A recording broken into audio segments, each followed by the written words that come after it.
अध्यक्ष जी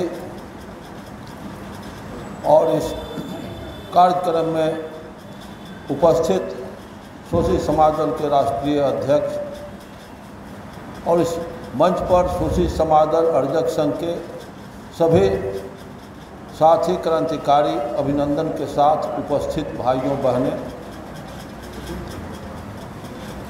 जब से मैं करीब 80 से अर्जक संघ में आया हूँ, शोषित समाज दल में बहुत बोला, बहुत देश का भ्रमण किया, एक दिन भी मैं चैन से नहीं रहा।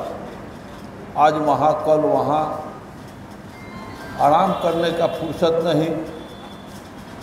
और मैं देखा हूँ, उसका मैं विश्लेषण करूँ, उस बात को रखूँ तो कष्ट ही होगा। और इस देश में जितने शोषित समाज दल के शूद्र समाज के नेता आए हैं अभी तक, वो सारे के सारे पिछड़ों के गला घोंटने के लिए नेता के रूप में आए हैं और ये सारे के सारे जात के आधार पर ये राजनीतिक दुकानदारी चला रहे हैं। और इस देश में जो भी समाजवादी नेता राष्ट्रीय स्तर के हुए, उनका इनका रामस्वरूप वर्मा जी का एक लिटरेचर पढ़ा। मैं क्या कहूँ, इतना परफेक्ट बात रामस्वरूप वर्मा जी ने लिखा मानववाद बनाम ब्राह्मणवाद किताब में, कि डॉक्टर लोहिया के बारे में उन्होंने लिखा। और पहले भी मैं कम्युनिस्ट पार्टी में था तो लोहिया को मैं नकारा था। डॉक्टर लोहिया जब लखनऊ में रामायण का चल रहा था पाठ जग, उसका उद्घाटन करने चले गए। बनारस में एक सेमिनार का उद्घाटन जो ब्राह्मणों ने कराया, लक्ष्मी बड़ी या सरस्वती बड़ी का, उसमें जाके उद्घाटन करते हैं। इस पर रामस्वरूप वर्मा जी ने लिखा, इस देश का समाजवाद का नारा देने वाले डॉक्टर राम मनोहर लोहिया राजनीति के क्षेत्र में समाजवाद का नारा दे रहे हैं, सामाजिक क्षेत्र में ब्राह्मणवाद का नारा दे रहे हैं। कैसे समाजवाद आएगा?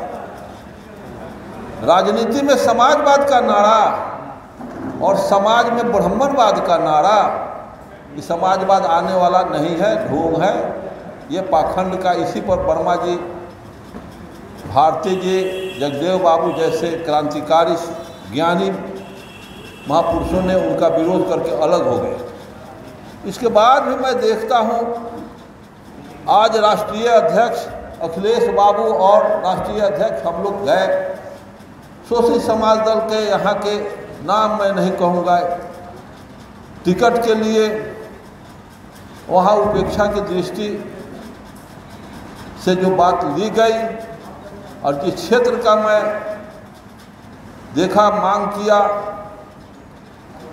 उस क्षेत्र में जो उनका कैंडिडेट आया, उस क्षेत्र में हम क्या कहें, अर्जक संघ जैसे लोग, प्रबुद्ध और ज्ञान का दावा देने वाले लोग भी, अरे ऊपर से हम पर अगर कोई लाद देता है,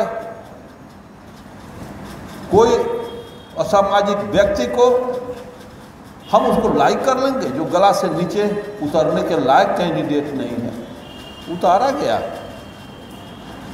और शोषित समाज दल जैसे जानते नहीं हैं लोग इतना नीति सिद्धांत। अगर नीति सिद्धांत से ओत प्रोत की संगठन, राजनीतिक संगठन भारत में अगर बन जाता है तो सारे के सारे ये दुकानदारी करने वाले लोग का फूल हो जाएंगे, सब बर्बाद हो जाएंगे, सब इनकी दुकानदारी खत्म हो जाएगी। ये दुकानदारी चल रहा है, जात के नाम पर दुकानदारी। और पार्टी बनी है, एक भी नेशनल पार्टी बैकवर्डों का नहीं है। जो भी नेशनल पार्टी है सवर्णों की है, ब्राह्मणों की है। जब तक हमारा नेशनल पार्टी आज तक नहीं बना, न बनने का मतलब है कि हमारे समाज के जो राजनीतिक लोग हैं, पिछड़े दलितों के, सब बेईमान हैं, सब लुटेरा हैं।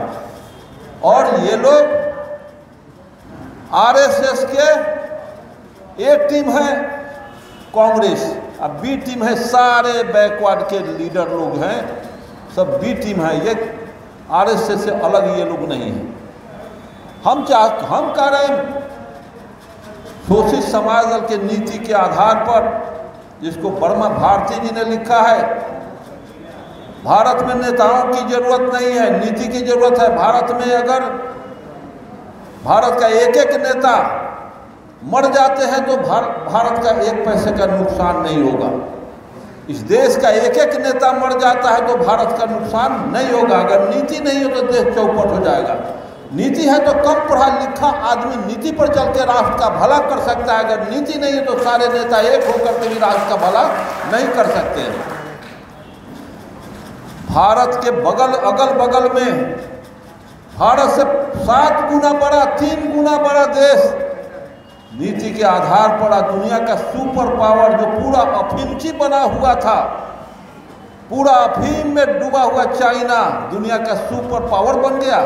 और यहाँ क्या हो रहा है, थोड़ा मिलाने की जरूरत है। हम अर्जक संघ शोषित समाज दल के भी लोग हैं, सब हम लोग कथनी में कुछ हैं, करनी में कुछ हैं। हम लोग भी शोषित समाज दल के नीतियों और नियमों पर चलने के लायक नहीं हैं। नहीं तो एग्जाम्पल के तौर पर भल आया है चंद्रशेखर, हल्ला किया, दलितों को का भीड़ जुटा लिया, 1000-2000 भीड़ लेके जहीं तहीं मीडिया पर उसका देखना हम भी देखते थे। और वो आया और तुरंत वो एमपी बन गया। इतना अच्छा दर्शन क्यों हम शोषित समाज दल और अर्जक संघ के लोग। आने वाला है बिहार विधानसभा का चुनाव, 5 को मात्र 100 ही खड़ा करने की जरूरत नहीं है। 3 को 5 को टिकट स्वतंत्र अपने इनिशिएटिव पर लोग लें। सारा ताकत अर्जक संघ शोषित समाज दल का वहाँ लगा दें। जब तक 2-3 आप कैंडिडेट विधानसभा में नहीं भेजेंगे तब तक आपका कोई सुनने वाला नहीं है। ये भी चल रहा है दुकानदारी। अब देखिए कि शोषित समाज दल में 2 गुट हो गया। अरे इसमें क्या है साहब, ये कुत्ता के तरह हड्डी खा करके पेट भरना है, अपने दांत का खून बहा करके बुझ रहा मस्ती मार रहा है कि हड्डी से खून ले रहे हैं। ऐसे नहीं चलेगा। हम ईमानदारी से जब तक किसी नीति सिद्धांत को लागू नहीं करेंगे कुछ रिजल्ट आने वाला नहीं है। यहाँ भी देखते हैं, और इस देश में जितनी भी पार्टियां, हजारों पार्टी बनी हुई, हजारों सामाजिक संगठन बने हुए हैं। जब एक बेहतर संगठन अर्जक संघ है तो फिर दूसरा बनाने का मतलब क्या? दुकानदारी है। एगो नया संगठन अर्जक संघ के जब हम हमारे राष्ट्र समिति के मेंबर हैं, वो भी एक नारा देना शुरू किया, अभिवादन शुरू कर दिया, जय विज्ञान जय संविधान। ये कौन नारा है जी? ये कौन स्लोगन है? ये कौन अभिवादन है? जय विज्ञान जय संविधान। तो इस देश में तो 250 संविधान है, 250 संविधान है। किस संविधान का जय तो बना रहे हो?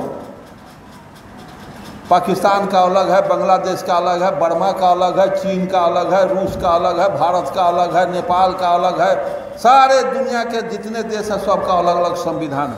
किस संविधान का बात करते हो? जय विज्ञान जय संविधान।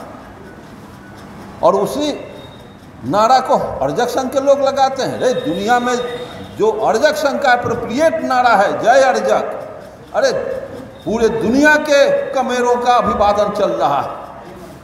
इससे भी सुंदर है। इसमें व्यक्तिवाद नहीं है। हमारे बहुत से लोग हैं, व्यक्तिवाद भी पूंजीवाद का एक, जिसको मार्क्स ने कहा है, व्यक्तिवाद, परिवारवाद, सामंतवाद और पूंजीवाद एक ही झोला का थैला, एक ही झोला का चट्टा बट्टा है, एक के थैला का चट्टा बट्टा है। हम परिवारवाद चला रहे हैं। हम देख नहीं रहे कि पूर्णिया में पप्पू यादव के साथ क्या हुआ। आप लोग सब लोग देखे होंगे। ये राजनीति हो रहा है देश में। दुकानदारी, जिस देश में 2 करोड़ 3 करोड़ 5 करोड़ 10 करोड़ में टिकट बेचता है, वो समाज का कल्याण करेगा कि दुकानदारी चल रही है? ऐसा आप लोग अगर चाहते हैं, इस देश का गला घोटना अगर चाहते हैं, तो इसी तरह से बेड़ा काटते काटते आज 50 बरस से ज़्यादा शोषित समाज दल अर्जक संघ का हो गया। काटते रहिए।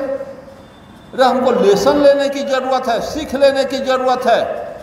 जब एक आदमी, इतने हम लोग हैं, जब एक चिंगारी सारे जंगल में आग लगा सकती है तो ये आग नहीं लगेगा। हम 200 हैं, लेकिन यहाँ हम सारे के सारे हम लोग बेईमानी कर रहे हैं। अगर इतना ऊंचा दर्शन है, इतनी अच्छी व्यवस्था है इसके अंदर, इस देश में 35 बरस हो गया पिछड़ों के हाथ में लगातार शासन व्यवस्था, एक चीनी मिल बनाया है। और फिर विकास की बात, सब राजनीतिक क्षेत्र में जो कुव्यवस्थाएं चल रही है, सामाजिक क्षेत्र में कुव्यवस्थाएं चल रही है, इसके रहते हुए कभी भारत में समाजवाद नहीं होगा। कोई भी सामाजिक संगठन जिंदा नहीं रहेगा, सब मारे जाएंगे, सब मर जाएंगे। हमारे बहुत से साथी लोग हैं, कहना नहीं चाहिए, जब आपका दुश्मन दोनों हाथ में तलवार लेकर के पैनी कर रहा है, पिजा रहा है, एक तलवार में लेकर के आरएसएस, जहाँ जाइए आरएसएस तलवार का प्रदर्शन कर रहा है। अब बुद्ध ने कहा है कि बिना कारण का कोई कार्य नहीं होता है। ये भी आप सभी लोग रटते हैं कि बिना कारण का कोई कार्य होता नहीं। तलवार की क्या जरूरत है जी? तो तलवार का मुकाबला करना होगा। हमारे बौद्धिस्ट भाई क्या है, चीवर धारण कर लिया, पिंडदान कराते हैं, चीवर दान लेते हैं। दान किस चीज़ को कहते हैं साहब? दान लेने की क्या जरूरत है?